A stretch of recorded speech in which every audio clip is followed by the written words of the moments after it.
In a bold move, Burkina Faso's President Ibrahim Traoré has enacted sweeping land reforms, ignoring United States President Donald Trump's warnings. This historic decision mirrors South Africa's controversial land redistribution policies, sparking global debate. But why did Traoré take this step? And what does it mean for Burkina Faso's future? Chapter 1: Background and Context.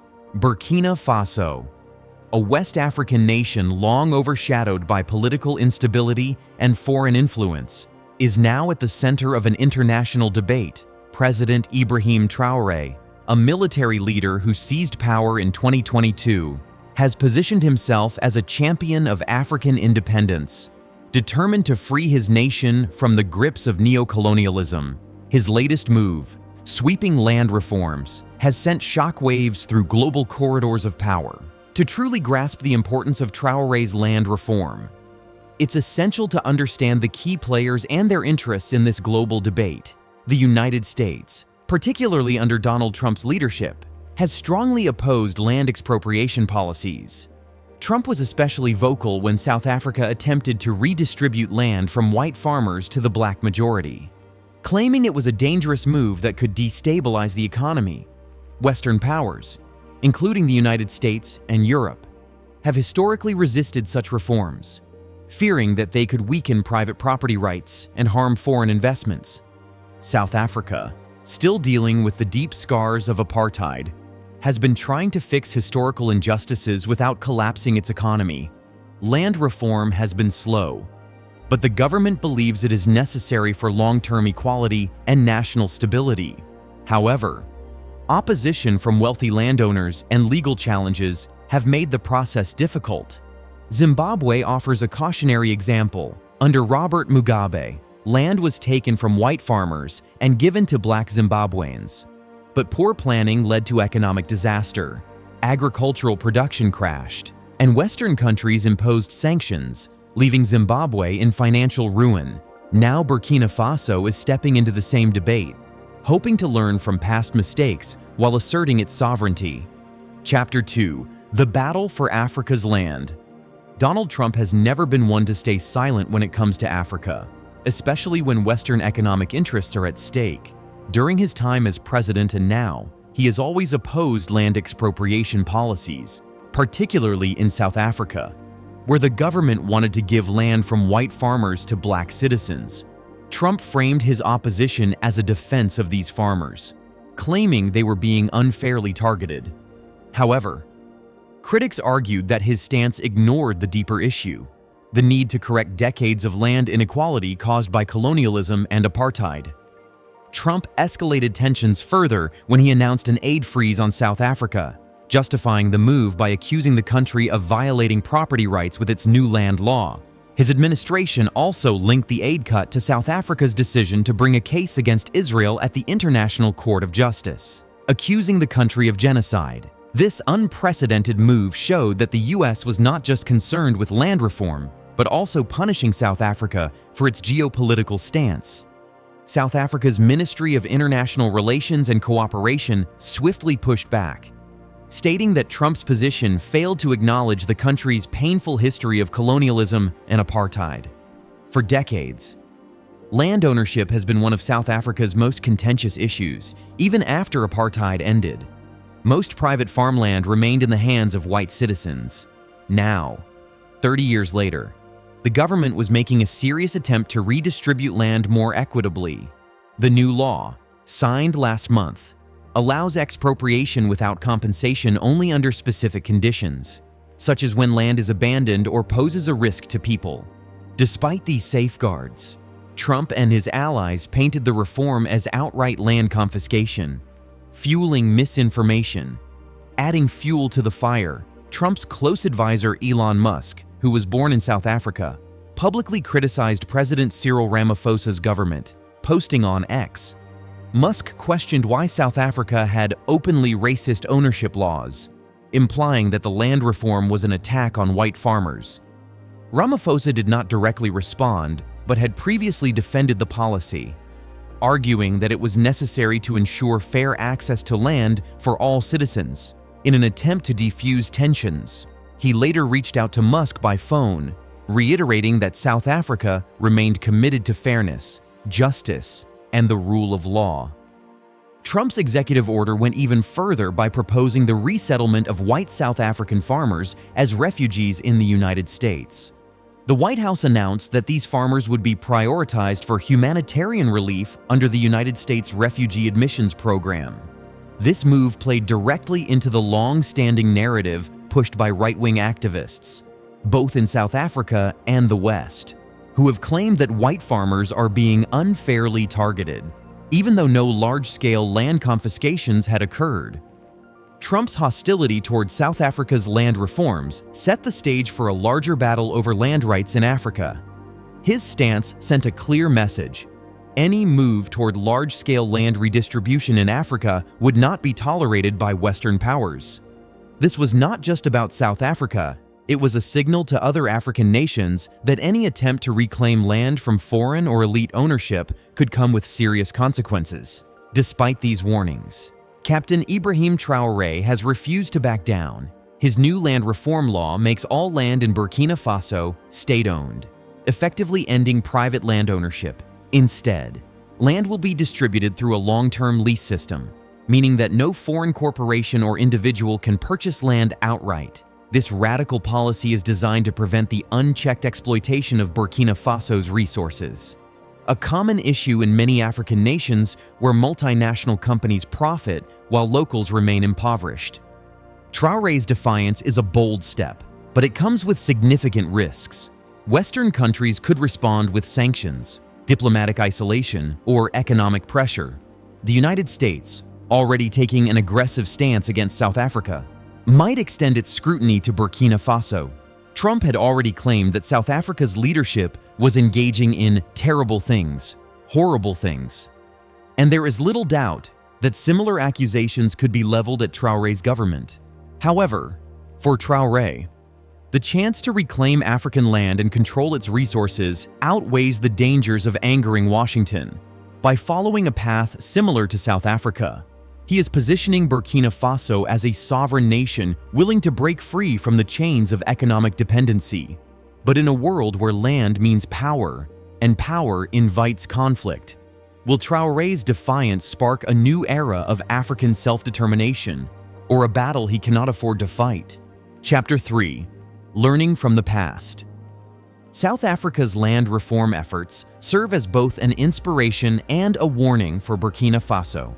Since the fall of apartheid, land redistribution has been a contentious issue, with the government pushing to return land to the black majority that was historically dispossessed. The process, however, has been slow, facing legal hurdles and resistance from powerful landowners. In 2018, the South African government moved forward with expropriation without compensation, a policy that sparked outrage from Trump and other Western leaders. Trump even tweeted that he had instructed his Secretary of State to closely study South Africa's land seizures, citing concerns over white farmers being targeted. Yet, the South African government remained steadfast, arguing that addressing historical land injustices was essential for national stability. Burkina Faso's approach, while similar, is even more radical. By placing all land under state control, the government eliminates legal battles and opposition from landowners altogether.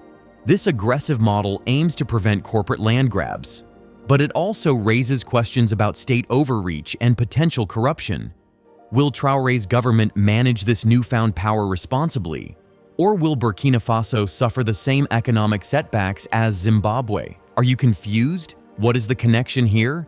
Chapter 4: A Warning from History. When Robert Mugabe launched Zimbabwe's land reform in the early 2000s, the world watched in shock.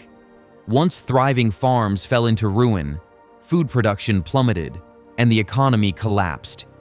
White farmers were forcibly removed, often with violence, and the redistributed land was not always used effectively. The international response was swift. Sanctions from the United States and European Union left Zimbabwe isolated, worsening its economic downfall. What was meant to be a step toward empowerment became a cautionary tale of poor execution and devastating consequences. Traoré knows this history well. He understands that simply taking land is not enough. It must be managed effectively. Unlike Zimbabwe's chaotic seizures, Burkina Faso's land reform is structured. Instead of sudden takeovers, the government is implementing a system of state ownership with long-term lease agreements. Experienced farmers, regardless of race, will be allowed to keep working their land under this new system, ensuring that food production does not suffer. Foreign investors are not entirely shut out, but their involvement will be under stricter regulations that benefit Burkina Faso's economy.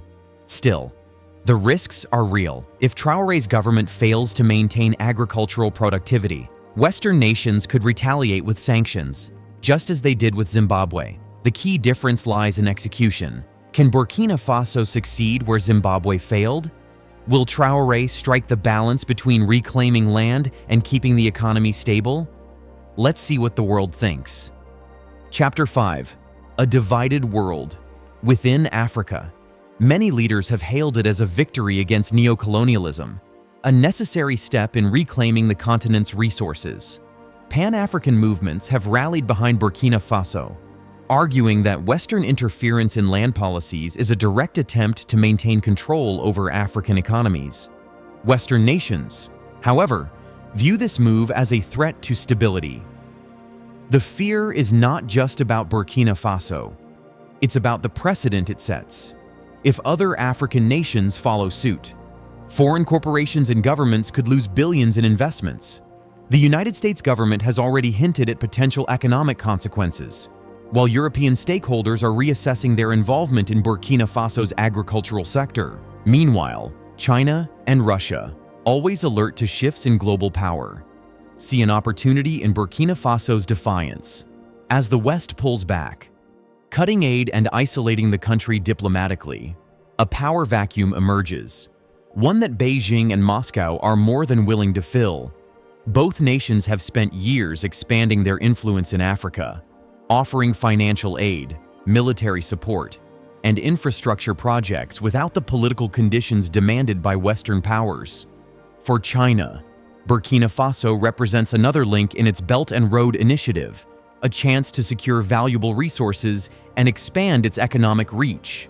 For Russia, which has already sent military advisors to several African nations, deeper ties with Burkina Faso could strengthen its geopolitical foothold on the continent. But will Traoré's government strike deals that maintain Burkina Faso's sovereignty, or will it become another chess piece in the great power game? Chapter 6. What's at stake for Burkina Faso? Land is not just a symbol of sovereignty, it is the foundation of wealth, food security, and industrial progress, if managed well. The new land policy could transform Burkina Faso into an agricultural powerhouse, reducing dependency on food imports and fostering local entrepreneurship. Small farmers, previously at risk of losing land to foreign corporations, may now have the opportunity to thrive under government support. The state's role in overseeing land use could prevent environmental degradation and unsustainable farming practices. However, skepticism remains over whether the government has the expertise and resources to manage such a massive transition effectively. Burkina Faso is betting on itself. It is rejecting foreign-dominated economic models in favor of self-reliance. But if this experiment fails, it won't be just land that is lost. It will be credibility, economic stability, and possibly even Traoré's leadership. Ultimately, will it be the turning point that Africa has been looking for? Chapter 7. A turning point for Africa. Traoré's decision is more than a national policy. It is a challenge to the global order. For decades, African nations have struggled to reclaim control over their land and resources, often facing Western resistance. Now Burkina Faso has joined the growing movement of nations daring to chart their own path. If successful, this land reform could inspire a wave of similar policies across Africa, reshaping the continent's economic landscape. If it fails, it could reinforce the narrative that radical land policies lead to disaster. Discouraging future reforms, this is a high-stakes gamble. one that will define Burkina Faso's future and influence African politics for years to come. The battle over land is not just about ownership, it is about power, sovereignty, and the right to determine one's destiny. The world is watching. Will Traoré's bold move usher in a new era of African self-determination? Or will it become another cautionary tale of ambition gone wrong?